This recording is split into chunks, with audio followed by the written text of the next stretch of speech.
When I first came 36 years ago, it took me 5 hours to get to Tonglaw from Siam Square. Seriously. But there's a reason why Bangkok's not a walkable city, because unfortunately, life is cheaper than insurance. It's the wrong way around. You need to talk to foreigners if the city is accessible, if the city is foreigner friendly. Because I think for now, I consider Bangkok as home. If I was allowed to vote, I would vote for Chardchart.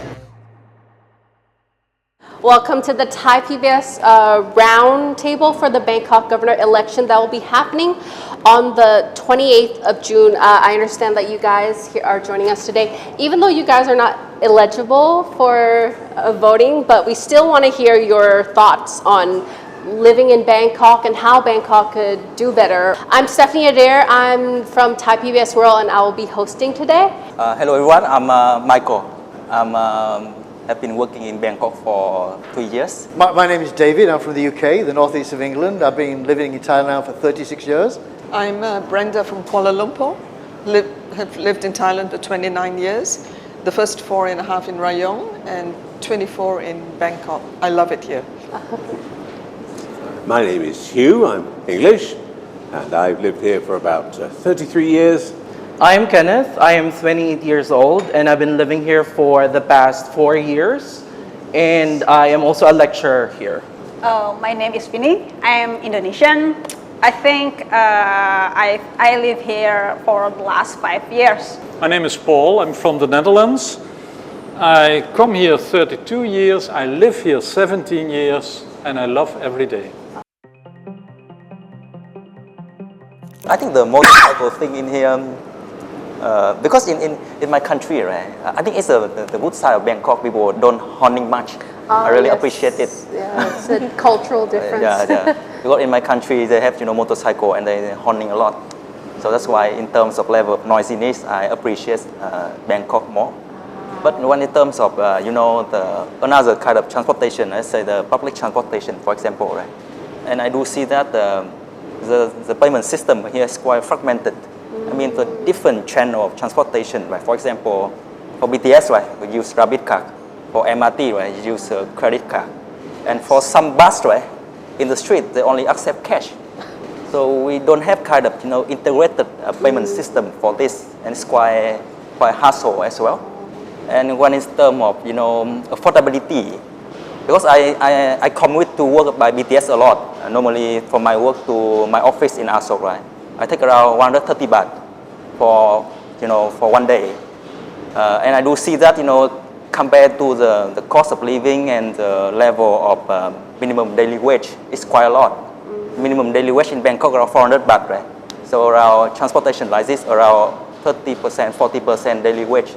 For me, it's quite significant high compared to another country as well. I know, for example, in UK, I think around 10%, 20% compared to the transportation, public transportation, 10%, 20% in terms of minimum wage. But Bangkok, I see, is much more higher, something like this, yeah. So do you guys find trouble with the transportation in Bangkok? Because sometimes there's buses and then there's motorcycle taxis and there's Grab, there's taxi, there's BTS. I think for one thing, if you base your evaluations on the rush hours and people wanting to get to work, then you're going to meet with substantial numbers of people on public transport. If you go to London and try and get the underground during rush hour, it's a nightmare. It really isn't. You're squashed into it's not like that here. There's still space, you still have your own space, it's still not quite as intense as other countries. I don't really have a lot of experience about the UK much right now because I don't live in the UK. But over the years I've lived here, if you look at the way this country has developed and it's tried to make Bangkok a much more user-friendly city, then there's no question it's become a much more user-friendly city. There's no doubt about that. So the massive investment in infrastructure, of course, is helping in terms of how that's networked and how that's interlinked. Maybe there's still issues with that. But the fact is that over the 30-odd years I've lived here, it was a nightmare when I first came here. But fortunately for me, I'd stayed in India for 2 months, and when I arrived in Bangkok, it was like, oh, now I'm in a peaceful place once again. Which city in India? All over India. Okay. Traveled the length and breadth of India. But arriving in Bombay in the late 80s was like, ooh, this is a bit different to UK, right? But you know, when you travel the world and you look at experiences, it's an experience. You move on. When I arrived in Bangkok, it was a disaster in terms of the transportation. I jumped on a bus at Don Mueang Airport because there was only one airport at the time, right? And I had no idea where I was going. I paid like 3 baht and I ended up at Siam Square. And it was like, there were some foreigners, backpackers. I said, any idea where I am? They said, yeah, you're in Siam Square. I said, any idea where I could stay today? Yeah, Khao San. So then I ended up in Khao San Road, which I didn't actually stay there. I stayed in the youth hostel nearby. And then I started to learn about the culture. I think, this is a cool place to be. This is, you know, I started to embrace that, become more integrated in the life. And I thought, yeah, it's okay here. There are difficulties everywhere you live, right? And if you only look at the negative side of anything, that your life's going to be pretty miserable. So there's always a positive element to something. I've been here longer than I lived in the UK, and I don't expect to go anywhere else. I don't want to go back to the UK. What does that tell you about me living in Bangkok or Thailand? You raised an interesting point about culture and the tube, the underground in London, and how it gets just so packed. It's just extraordinary. It didn't always used to be like that. London used to be like Bangkok. Yes. It's become like that because of a cultural change. And now the people on the underground are not the city workers or the cleaners or the maids. They're everybody, from high court judges down to street sweepers. Right. Everybody uses public transport. Nobody, or very few people, are trying to get their cars into central London.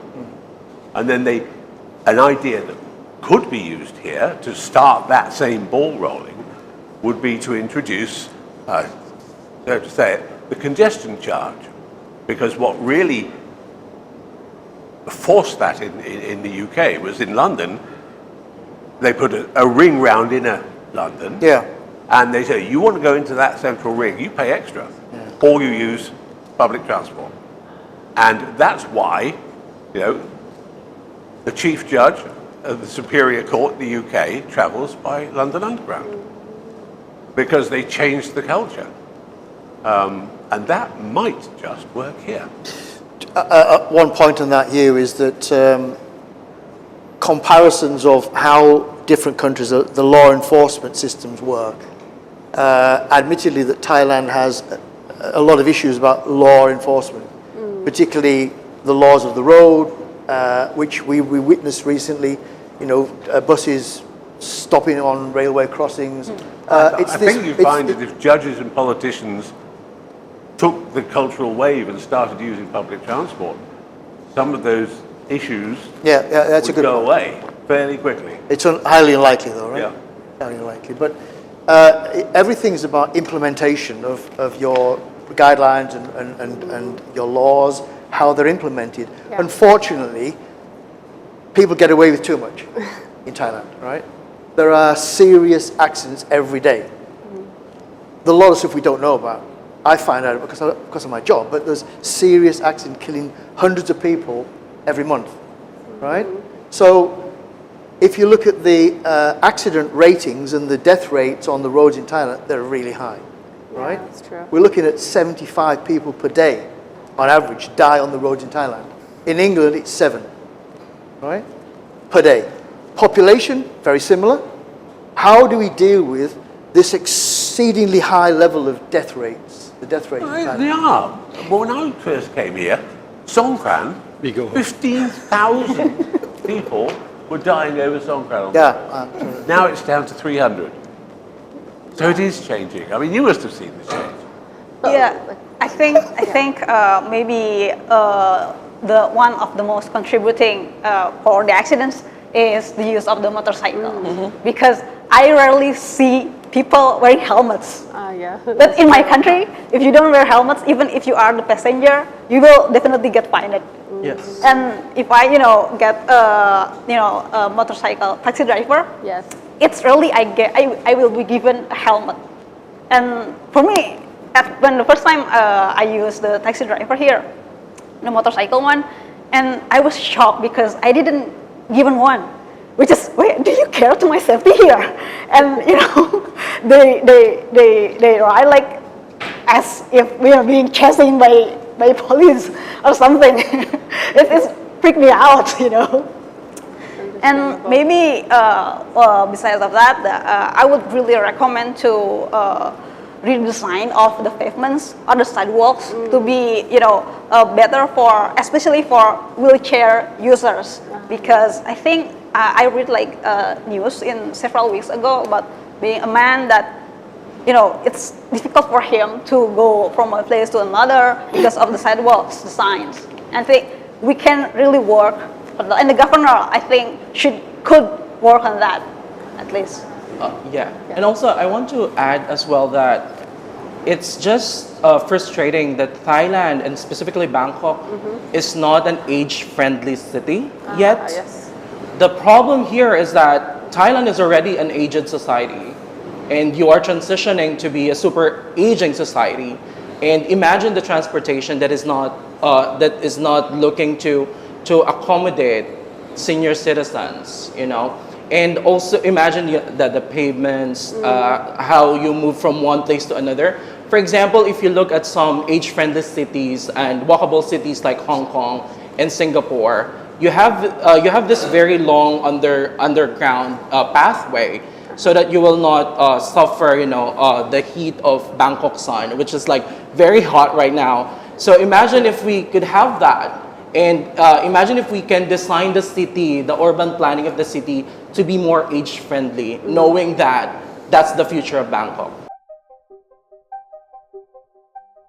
But going back to like infrastructure and sidewalks, I think that what you said was very interesting. Do you think that, okay, we go on the sidewalks of Bangkok every day and there's a pothole, or there's like in front of our office, if you came, you would see that there's suddenly no sidewalk, and it's been like that for quite a few years. And like people are saying that they have to walk on the roads or on the muddy sidewalks. Like in your experience from maybe your home country or what you're living day-to-day lives in Bangkok, what do you think about like the normal infrastructure of maybe the streets? I think one distinct issue that we need to look at is the lifestyle differences between where we're from, the UK, and how they address the issues of infrastructure for pedestrians. Thailand's a different type of mentality because very few people actually want to walk very far. So they're using motorcycles and taxis and other types of transportation, whereas in the UK it's nice to walk around a city.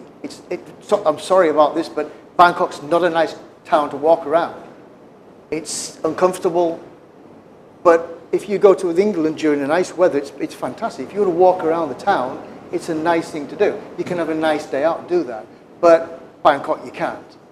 You can't simply have a nice day walking around Bangkok because you generally get on a taxi or you get on a train or something because you want to avoid all those interconnecting areas, right? So it's a different lifestyle. Different countries have different infrastructures and they prioritize based on their population, what they're looking to do on a regular basis. So I think the current Bangkok Governor Chardchart has done quite a bit. I live in the inner city. I drive, I use public transport, I walk a lot as well. And I'm quite happy in the inner city. I think he's really repaved a lot. He's done quite a few 1,000 kilometers of redoing pavements. It cannot be done overnight. Yes. The difference is that, just to interject, the difference is the different mentality of different people is that foreigners generally don't mind walking, right? We don't. I don't mind walking. I walk. I'm okay with it. But Bangkok is not a very walkable city. It is, but It depends on the district, I think. yeah. It depends on the district. Because the weather is quite hot. Yeah. Very hot here. Oh, I don't mind it. Just go home and jump in the shower. But there's a reason why Bangkok's not a walkable city, because unfortunately, life is cheaper than insurance. It's the wrong way around. It really is. In the UK, if a contractor or Yeah, a local absolutely. authority left a hole in the road Good point. and somebody was injured, Yes. it would cost eye-watering amounts Yes, of money yes. in compensation and legal costs and all the rest of it. Here, how often do we see? We report on these every day.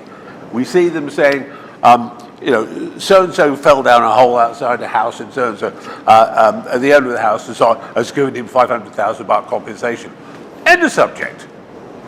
But isn't that one of the reasons many from the developed countries move here?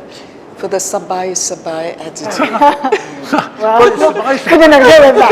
Wait till you have an accident, You know, it's... I mean, sabai is like maybe rooted here, but maybe there should be like a limit to like how Yeah. sabai you get. Can I also be honest? Yes, of course. Please be honest. Very honest on this Yes, one. please do. Because in the Philippines, we have a flooding problem. Yes. The flood management in Bangkok is not that good. It's not good at all. And just recently, just yesterday, it's just a small amount of rain. Flash And flood. There is a flood already in Pratunam, and there is one photo in Siloam area because the Pride March. Yes. And there's like rats there in the near the canals. Oh, and I think that is a health hazard. That's a public health hazard because that's leptospirosis. In the Philippines, we are dealing with that a lot, but we are trying to find a way how to make our flood management system. No. However, the problem right now in the Philippines is we have a corruption related to flood management system. So how I wish that right now, even like the Bangkok is still not experiencing a major flood disaster.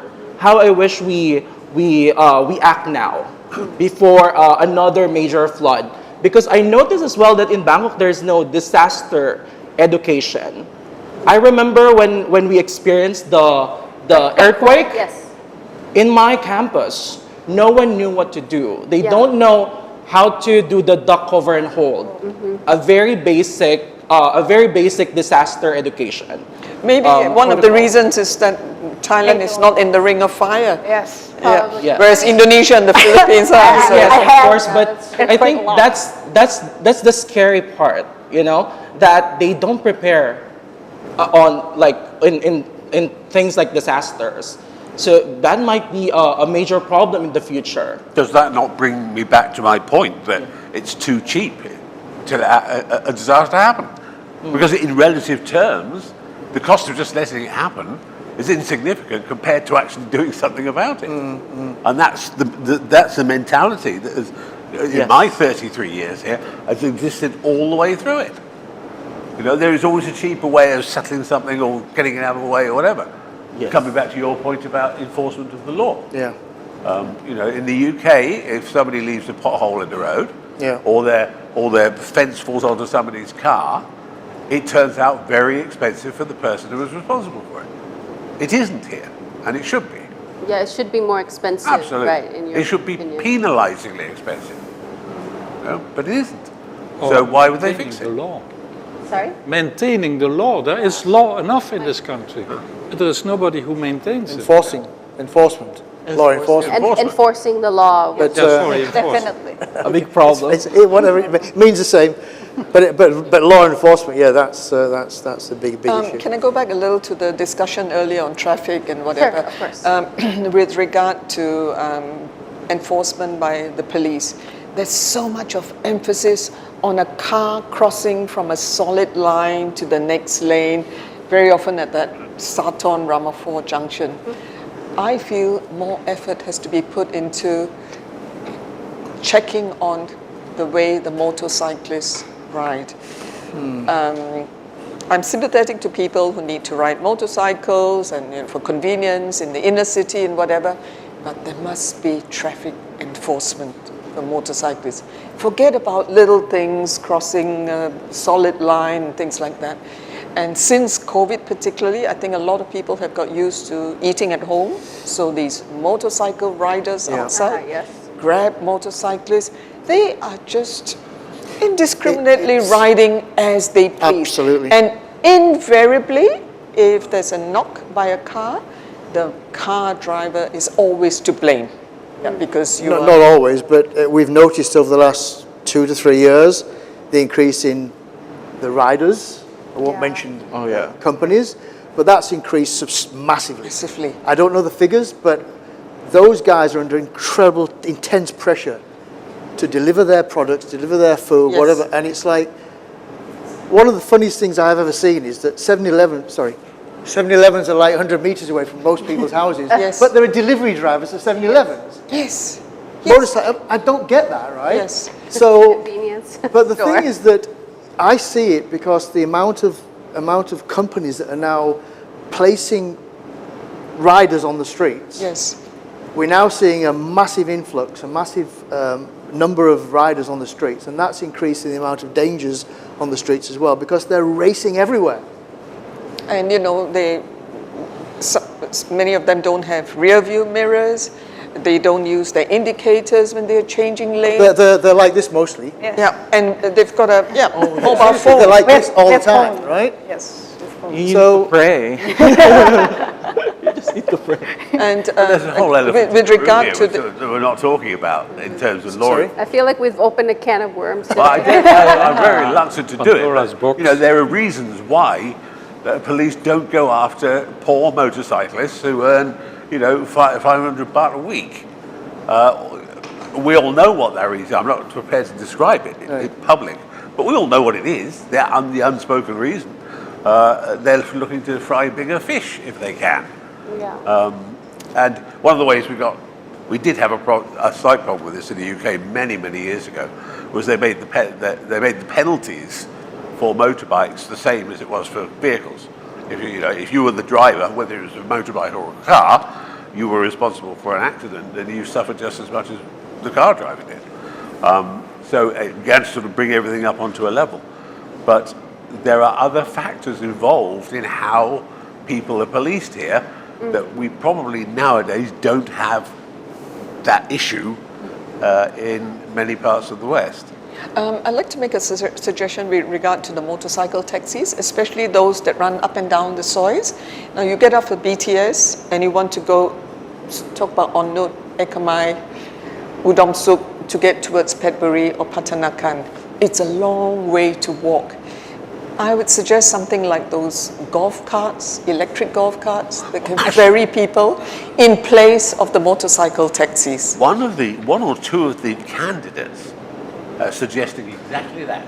Yeah. They're talking about having soy buses Yes. that run up and down the soys. Yes, and I think for smaller areas, like say from Prompong to get to Rama 4 along Soi 24, these electric golf carts would be good enough to just do the circuit. You know? Well, in many respects, the infrastructural changes that are needed to make it more user-friendly, there wouldn't be the necessity to have as many riders in the soils if they had an infrastructure which supported But- people. I mean, most people only do 100 meters. But do on a you think motorcycle. that Bangkok has the potential, like we see Singapore, it's a walkable city. Yes. Do you think that Bangkok can get to that point where it's a walkable city? Because, okay, we Congestion charge. see like who's in charge? Not without. No, congestion charge. You introduce the congestion Yeah. charge. You get the traffic out of the centre of the city.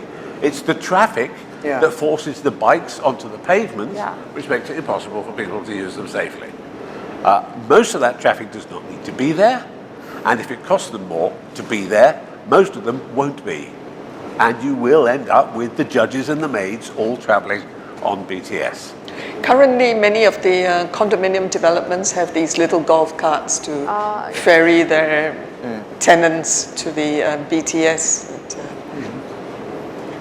Like, since you mentioned the electric car, I think it is, since we have the energy crisis, I think to gradual shift to, public transport in electric vehicle, that will be a very, very nice issue. I mean, the governor could order like kind of incentive tax or something like that for electric vehicles to encourage its operational in the city. I think right now we have buses that are electric, like Yes. some. The blue ones. Yeah, we have some, and then some motorcycles are also electric now. Yeah. So I think it's gradually going that way. But I think if it was an initiative for the BMA to look towards, is also an interesting part. And I'm all for the tuk-tuks, but it would be great if the tuk-tuks are metered. Because currently it's cheaper to sit in an air-conditioned metered taxi than in a tuk-tuk. I think the tuk-tuks are excellent for short distances. Great if they can fix meters to the tuk-tuks. I think there are some electric tuk-tuks already in my campus in Chulalongkorn. Oh yeah, like near I think area. in Bantat Thong they have electric tuk-tuks Move. where you call them on your phone. Oh, move me? Yes, Yeah, correct. so it's a lot cheaper than just like hailing a tuk-tuk. Yeah. Maybe we can like expand the area coverage because longer than I think it's only covered like Bansasong and Patumban and only Pratunam and not than that. Inner city and inner. Yes. I've not been into a real shop since almost the start of COVID-19. To this day, I've not been into a real shop. I've had no need to. I worked out everything, where to find everything I need without ever going outside my condo, which is a good thing and a bad thing. But the city has changed without us realizing, with all these messenger services and all the rest of it. You can live entirely without going out of your room. The only thing, or your home, the only reason you do have to go out is because your boss wants you to go out and go to work. When ultimately he changes his mind and says, okay, you can work remotely, you can work remotely.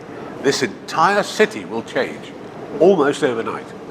But isn't that something that's happening all over the world? Okay, in the States you have like food delivered, stuff delivered, Amazon, everything, or in China, you order something online and it's at your doorstep within an hour. So I think that's happening all over the world. Yes. It is, but it needs to have more here. Yeah. I think there's still a lack of trust in the employee to be doing what they're supposed to be doing and leaving them out of eyesight, if you see what I mean. No, he's talking about factory workers and so on, but I'm just focused on getting the cars out of the middle of the city, because getting cars out of the middle of the city attracts tourists, which raises income, makes everybody's life a lot better. The city becomes better. People learn to travel in different ways without bringing their car in. The fact that just a school term starting can extend a journey of a normal business person by 3 hours. Yesterday, it took me half an hour to go to work. Today, it's taken me 3.5 hours to go to work just because the school's open. And that volume of vehicles trying to move around this place. And you've got to get them out of the city. You can't do it any other way. That all comes back to having Bangkok become a walkable city. Yeah. Congestion charge. If you had to pay like a toll, you do a toll booth to use a highway. If you inverted that, in order to get in past, say, On Nut, there's a gateway there. If you want to come further into the city than that, you've got to pay 50 baht or 100 baht, whatever it is. You'd soon find the streets clearing fairly quickly. So another thing, like most of you have been here for a very long time. Bangkok, when maybe just a few years ago, maybe before Chardchart, or maybe 10 years ago, and right now, what's the difference? Like when you first came here, or when in this, maybe 10 years, maybe not like 30 years ago. Much better buses. Yes. Much better buses. Yeah. Right now, or? Yes, now. Wow. I go all the way from Chardchart to Chinatown for only 15 baht in a nice air-conditioned bus. Yeah. Yes. 10 years is the user friendliness of the city, the accessibility of the city has increased massively. There's no doubt. When I first came 36 years ago, it took me 5 hours to get to Tonglaw from Siam Square. Seriously, My daughter was in kindergarten in Tonglo, and I was in my car for 5, nearly 6 hours, just taking her back to CM Square. And it was like, the problem is you tend to get used to that. And has it changed? Massively, of course it has. It's a lot easier to get around. Is the infrastructure better? Yes. So within the last decade, is it a better city to live in? Is it a more user-friendly city to live in? Yes. So is it getting better? Yes. Is it too slow? Perhaps. But the point is it's getting better, right? It is English is so more it's not all negative, right? English is more widely spoken. The generation that's serving us now, that, serving us when we go to the shops and what have you, the English is far more widely spoken. Yes, English far more widely spoken. There are more spoken. convenience stores than ever before. One area I would suggest is garbage disposal. If you're walking on the streets, you hardly see a bin to throw your bus ticket or whatever.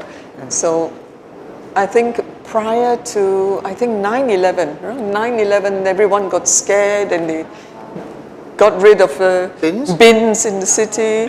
Okay. So there must be little places for people to throw their bus tickets, those who smoke cigarette butts, And you've been here for 2 years, right? So what's the difference in Bangkok that you've seen that have changed over the past 2 years? Is there anything like significant? I just noticed the cost of living. It's gone down. No, I think it's gone up. It's gone That's up. worldwide. That's worldwide. Just kidding. It's gone up higher than my salary incremental. She wanted some smiles. Cost of living is going down. Go up. Drain. Go up. Yeah, that's true. But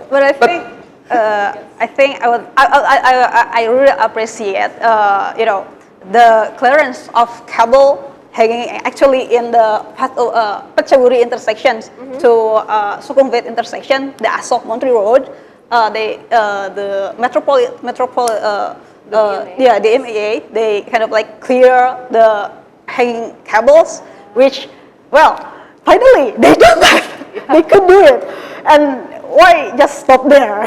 I mean, like whenever I go to other Bangkok or to other districts here, I always see the kind of cables hanging in the sky, which part of the character of Bangkok. That you're in Bangkok. Yes, and I just see the clearance in Asok. That's in Asok. So, well, the government could do better.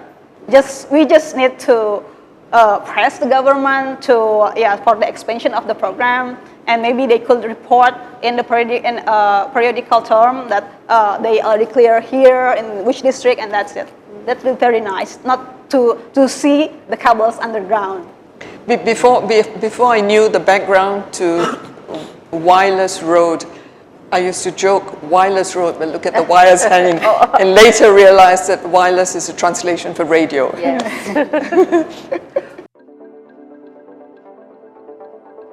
What about you? What are the changes that you've seen maybe in the last 10 years of living here? Well, there are much more rainbow colorful public transport lines. The red line, the pink line, the yellow line, the green line, the whatever. And that makes the city more accessible. And I love that. So before it was difficult to go from where I live in Sathorn to go, for instance, to Chatuchak or to Chengwatana, what we often have to do, as we discussed before. Then, but now it is not yet easy, but more easy than before. Yeah. So what about you? After arriving here in Bangkok and now today, what's the difference that you see? All right, so aside from the developments that they already mentioned, I think one improvement is also the fight towards equality. Like, Bangkok is not just about being rainbow ash. I mean, Thailand has been called out many times that they are just using the rainbow community to attract more tourists. But right now, you have a very strong legal action. You have the same-sex marriage that you can now marry whatever sex you have here in Thailand. And I think that is a good step towards equality that has changed when I first came here. But right now, I think one thing that I noticed is that the public health, when it comes to the sexual health, the sexual education is very strong here in Thailand.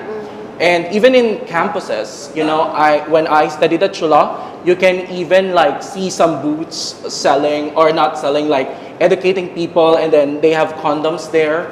And also it's so accessible to access, sexual health test, STDs as well. It's easy to access STD tests, so it's easy to access that. And also PrEP for LGBTQ members, it's so easy to access that. So I think this change is really important, knowing that Thailand is not just using us, part of the LGBTQ plus community, to promote tourism, but also be part of this inclusive society. But moving forward, how I wish that Bangkok will also have testing in most places. Most of the testing centers are in Silom. And I feel like if we just put it in gay-friendly or rainbow streets, it might create the stigma and might proliferate that idea that, because you're a member of the LGBT, you might have an HIV. And we are trying to educate people more than anyone. If you have an active sex life, then you might encounter HIV. It's not just for people who are in the LGBT spectrum, but also for everyone. And I hope that if we are looking forward for a more inclusive LGBTQ plus community, I think we should have testing centers everywhere. My next question is, okay, as an LGBTQ person living here in Bangkok, you probably feel safe, right, living here? Like, because my next question is, like, how safe do you feel living in Bangkok? Yeah. So you feel safe, right? Is there any difference, like, from living in the Philippines and in Bangkok? Oh, big difference. In the Philippines, we are a Catholic country. You cannot say that I am gay. You cannot say that in the Philippines because, a lot of things like family dynamics. Maybe your family is a very religious family. You cannot just, also for your profession, you might, other people might not take you seriously because you are part of the LGBTQ plus community. Now the Philippines is changing to be more accepting, but still we don't have the Soja bill. The Soja bill is like your gender identity bill. We don't have that still in the Philippines. Here in Thailand, you have so much more. You have same-sex marriage already. And I think I feel safe here, not just because it's branded as a gay haven, but here I can say that I'm gay most of the time.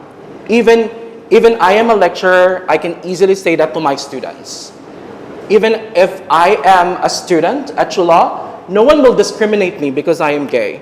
No one will not hire me because I am gay. No one will discriminate me to take an exam or to pursue my dream just because I'm gay. And that's different in the Philippines because if you are gay, you might not get what you want or your dream. So yeah. Just to raise, sorry. Well, I just want to say it's much bigger than that. Bangkok has always been an incredibly safe city. Yes. Ever since I first came here, women, young women, middle-aged women, men, haven't even thought, they've given two thoughts to walking home at 3 o'clock in the morning.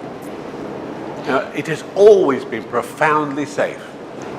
And to me, as a father of daughters, to me that is probably the thing Bangkok should be most proud of. Of everything it's achieved, the BTS and the Pride and all the rest of it. The fact is that even now, in modern days, a young man, a young woman, whatever, can walk the length of Sukhumvit Road and feel safe and know they'll get home. And And I that- agree. On that point, it's a very good point, but obviously complacency is a danger. If you become complacent and feel you're safe, totally safe, wherever you are, there are dangers. But if you go to England now, you will not feel safe at all, in whatever city. And also talking about discrimination in terms of the LGBTQ community, Thailand is open to all that, and that's the wonders of this country, is that there's nobody discriminating against you. They're not saying you're gay, we're not going to talk to you. In other countries, that happens all the time. So discrimination and feeling that the safety of feeling that is wonderful. So Thailand is a big difference about that. Right? Any part in England right now, you cannot.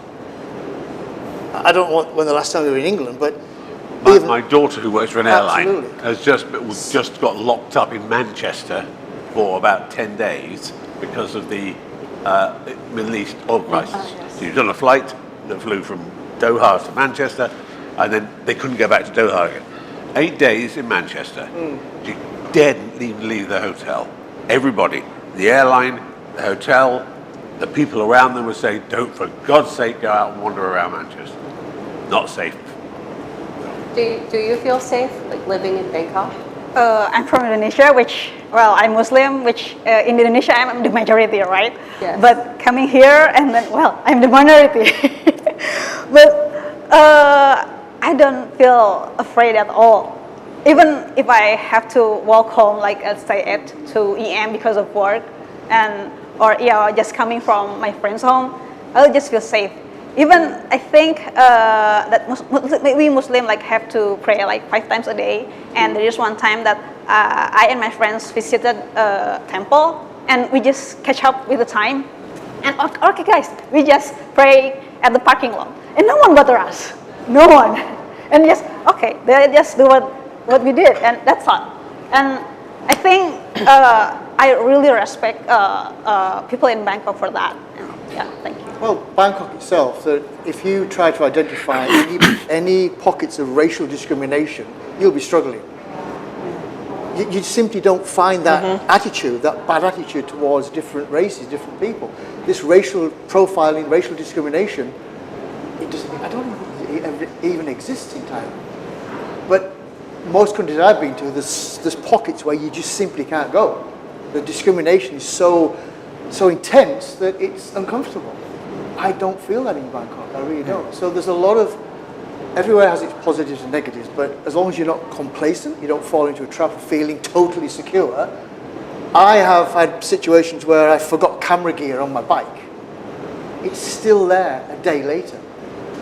It would not happen in England. It simply wouldn't. Do you feel safe living in Bangkok? I feel safe. And I told you that I do not want to go back to Europe because the aggression is very high. Even in my quiet city in the south of the Netherlands, the aggression gets high. People are politically against each other, and they take the asylum, people who are looking for asylum as the bad persons. But that is, of course, not the problem. The problem is housing and more money for goods and whatever, economically. But there's a very tough situation between people, and that is not pleasant. When I read Dutch newspapers, what I do daily, then I even skip the articles about that because it is make me sad. And then here I read also the Thai newspapers. Yeah, no, not I skip here more the political things, but but in general, I like the pleasant atmosphere in the streets, among people, and everywhere. Do you feel safe living in Bangkok?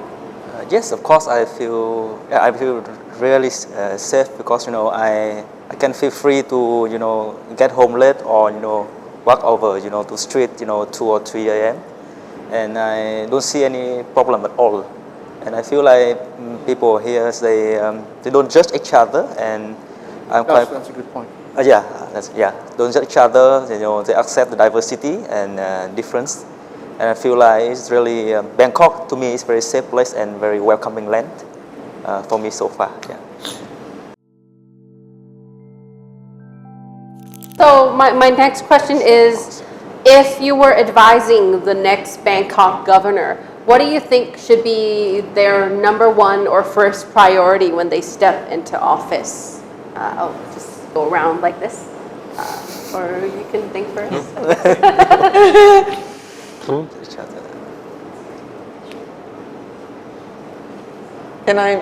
start. Okay. I'll just say, get the motorcyclists in check.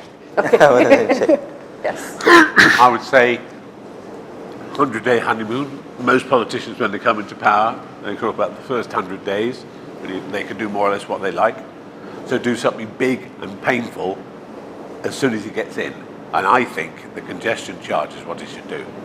You should start charging people to come into the city centre in their vehicles, drive them onto public transport, which will then force the public transport to improve, and the whole life in the city will change very, very quickly. It'll be unpopular to start with, and with some very rich people who insist in sitting in their 500 SEL on their own, in the middle of a rush hour, belching out this. But sorry, those days are gone. Doesn't matter how rich you are. You cannot justify that kind of egocentric expense nowadays. You've got to chip in with the rest of us. Get the cars out, get the motorbikes organised, get everybody on public transport with a congestion charge. What about you? What is the first thing that they should do? Okay. So I believe that policy and research can go a long way. Okay. Knowing that, you can have a lot of advisors from the education sector, from the public health sector. But for me, my advice is to walk with the people. You really need to experience the public transport in Bangkok. You need to walk in the streets of Bangkok so that you can feel the struggles of the common people, the flight of the common people. You need to go to Silom to understand why the gay feel safe there. Why, and you need to go to the university, how you can improve the quality of education and the education to be more holistic for everyone. And you need to talk to foreigners if the city is accessible, if the city is foreigner friendly.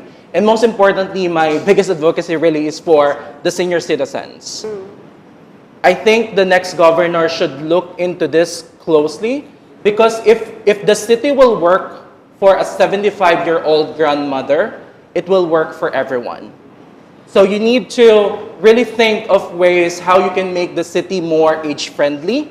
You need to look into how you can integrate digital literacy to senior citizens, knowing that just recently the reimbursement of funds, the senior citizens struggled with this. And the scams in Thailand is really prevalent nowadays, and you need to take an action into these things, so that if we don't neglect the aging society and we don't neglect our elderlies, and we open Thailand to be more age friendly, it's as if we are opening Thailand for everyone. That's it. Well, for me, since I am from academician, right, we can say that good rules or good regulation don't come from AC conditioning room. They come from the streets. Yes. Obviously, that come from the street and from the people. And please work with data, with academicians, with researchers. And since this person is the governor, he or she had the authority to do that, to collaborate with many good campus or research institution in Thailand. And there are many in Bangkok. And even when I wasn't born here, but if I go live to abroad and then come back to Bangkok, I no longer use the term come. I'm using the term return to Bangkok.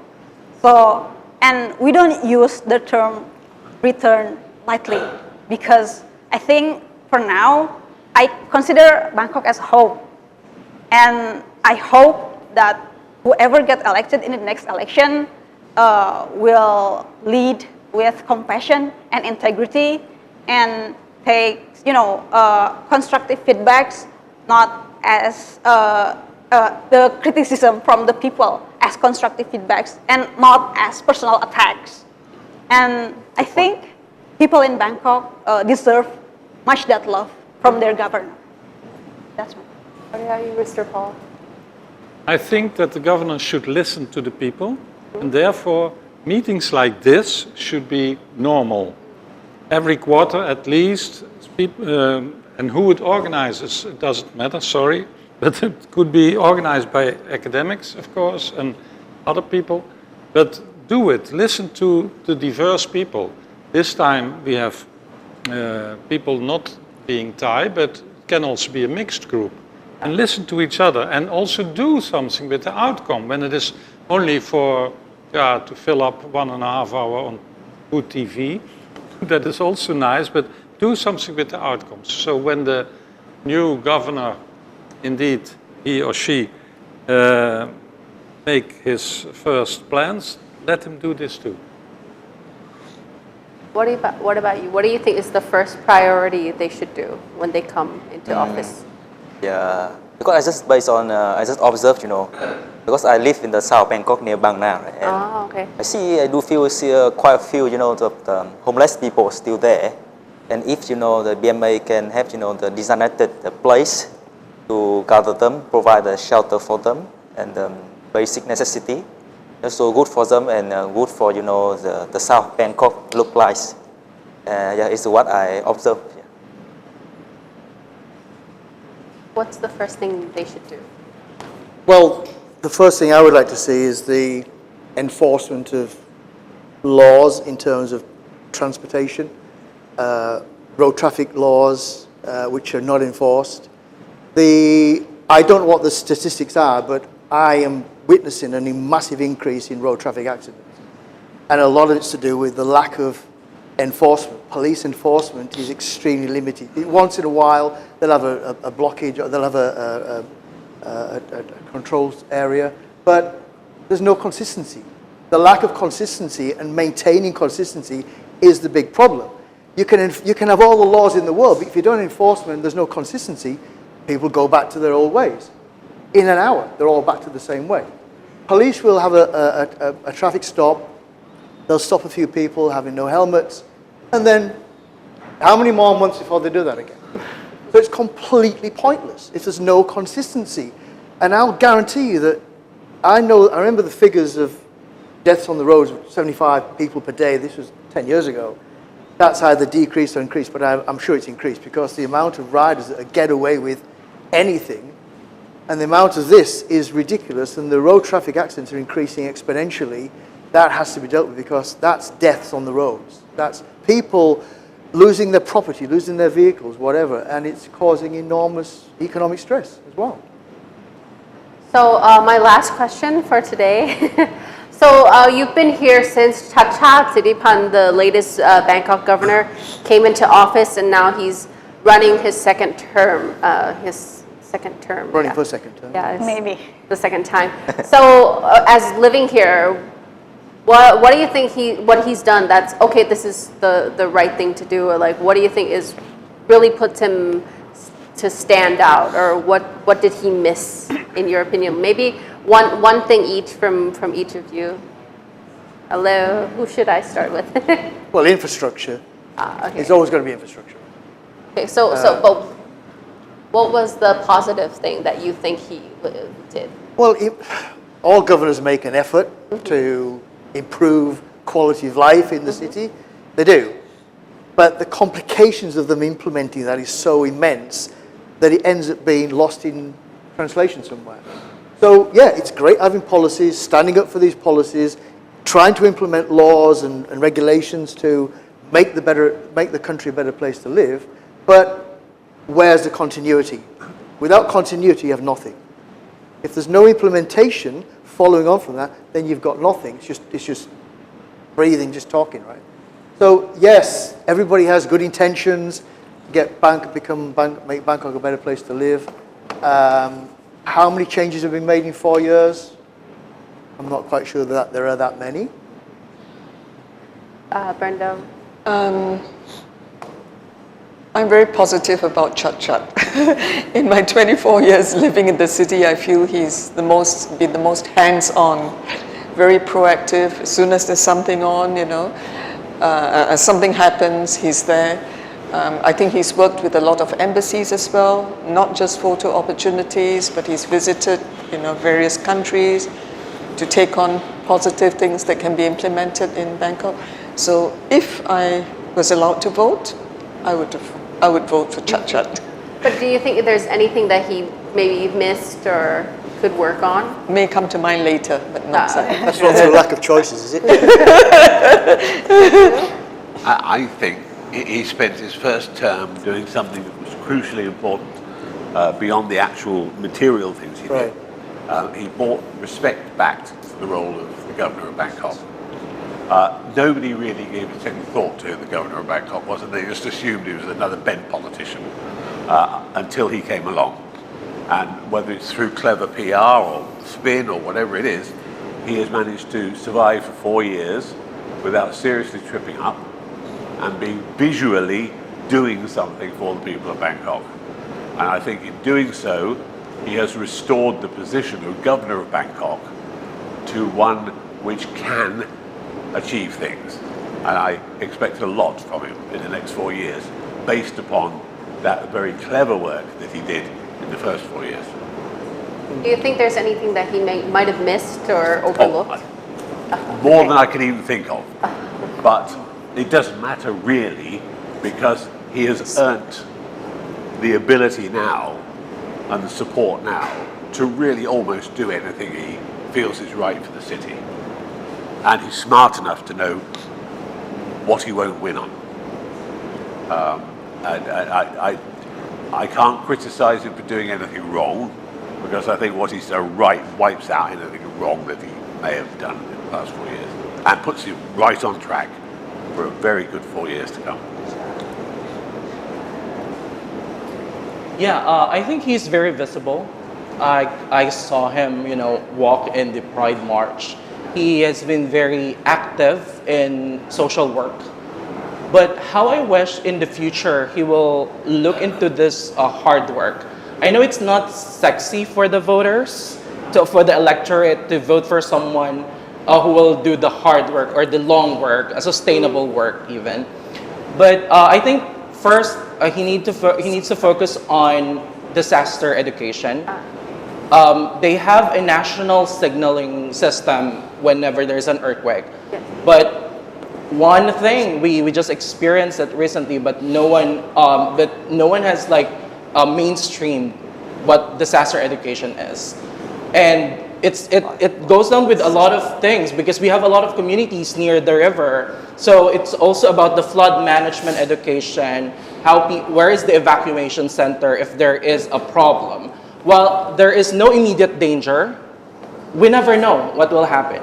It's a catastrophe, it's a disaster in its core. So I think we need to have a clear disaster education protocol. Second is that we need to have to transition to the Bangkok as a smart city. I think Bangkok has so much potential to be a smart city. You just need to fund the right people. You just need to be accountable and be transparent in these digital infrastructures to connect the city as a whole. This is still a problem of Bangkok. Bangkok is a global city. A lot of foreigners, still the most visited city in the world. But if you will not transition to be a smart city, then the foreigners will move to other places. So it will affect your tourism. And finally, of course, my message really is to really help transition the vendors, the locals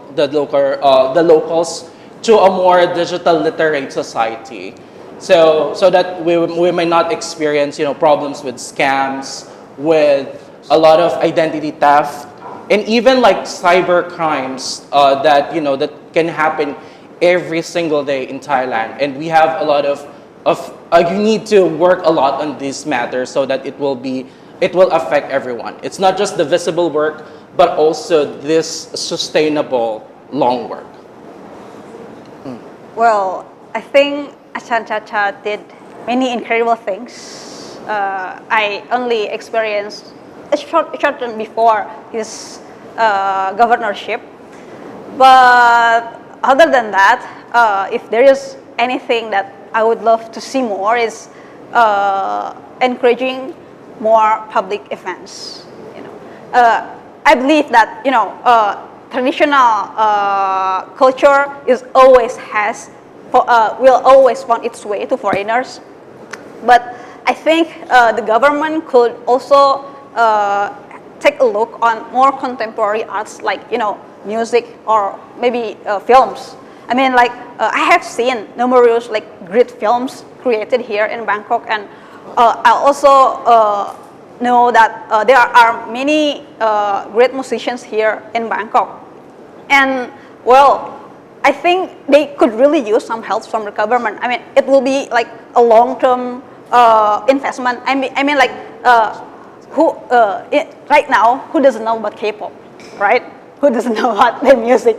And I think Thailand and Bangkok especially really has a good potential with it. So maybe more public spaces for places like this? That could be one thing. And we can also, give incentive for the musicians or the filmmakers, like by promoting and supporting their works by financial support, or so they could make a good contribution for the contemporary arts, or support them to join international screenings or festivals. That would be very, very, very nice to have. I didn't know that there were governors before Chardchart. Oh. I rest my case. He was very, very, very visible. On many spots I've seen him, I've met him on this distance. Right. Very approachable. He was also very quickly at the fire at Bangkok. He was in many places also in the LGBT meetings.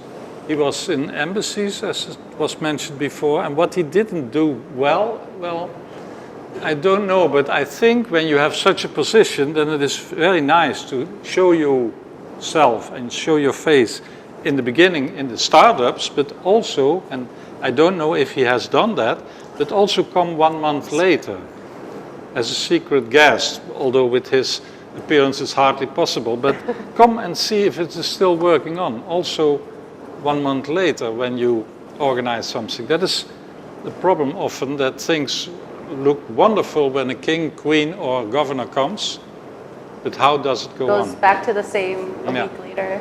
Yeah. Just a question on the governor. Do we think 4 years is enough for a governor to implement changes? Well, there's no limit on 2 terms. is Yeah, there? just 2 terms. Sorry? I don't think there isn't a 2-term 2 limit. terms, so it will be Yeah, okay. they're only able to 2 terms. Oh, they can only have 2 Yeah. terms. Okay. Really? แป๊บนึงนะเปใช่ปะ 8 years. 8 Yeah, years. they Oh. only 2 term. Yeah, 8 years, so 4 years, 4 Like years. the American president. Maximum. Now, so the next one will be his last 4 years if he gets to be governor again. Yeah. Would you know in general amongst the Thais how they feel about Chardchart? I think there's like a mixed feeling, but a lot of people are leaning towards Chardchart. Yeah, but we have a lot of contenders. But I think what's exciting is after these 4 years, when Chardchart is not able to run for governor, who will be the next person who everybody will think of? I think that's another interesting question. But Have there been governors who served more than 1 term in the past? sorry? Have there been governors who served more than 1 term in the past? I think so. I'm not sure. Yes, because the Democrat, that chap for the Democrats, Democrat? fought. But No. never fully finish the term, right? I think. I think so. I'm not sure. I have to get back to you on that. The thing is that the position of the Bangkok governor is not a constitutional. It's not like the president of the United States. Yeah. It's not written into the highest law of the land Right. that he can only do 8 years. So if it becomes evident that someone, whether it's Chardchart or someone else, clearly, even with his skills, was cut off short, I'm quite sure that they will amend whatever's required to either make it an unlimited, 4-year cycle. In the UK, our government's prime minister can stay there for, as long as they want to stay there. Thatcher was there for 13 years. Blair was But there. I think you'd have to ask him if 14. 8 years Yeah, is but- enough. Yeah, I'm sure. You want to move on. He's a politician, and politicians want to deliver, despite what they appear to say. They do want to deliver. Their legacy is everything to them. And if he can't achieve a legacy No. in the next 4 years, you can bet your life he's going to fight tooth and nail to get some extra time. Just going back, what did he do prior to becoming governor? I think he was a professor at Chulalongkorn. Yes, I think in engineering. Oh, and I think he was in Australia as well. He was an Former Bangkok academic in governor. Australia. Yeah, former Bangkok governor, former transport minister, Again, he was- serial candidate, and an engineering academic. Engineering. Engineering. Yeah, engineering is. That's why I call him Achan. Yeah, He is an Achan. was there anything that you saw that you think Chardchart did right, like Yeah. after living here?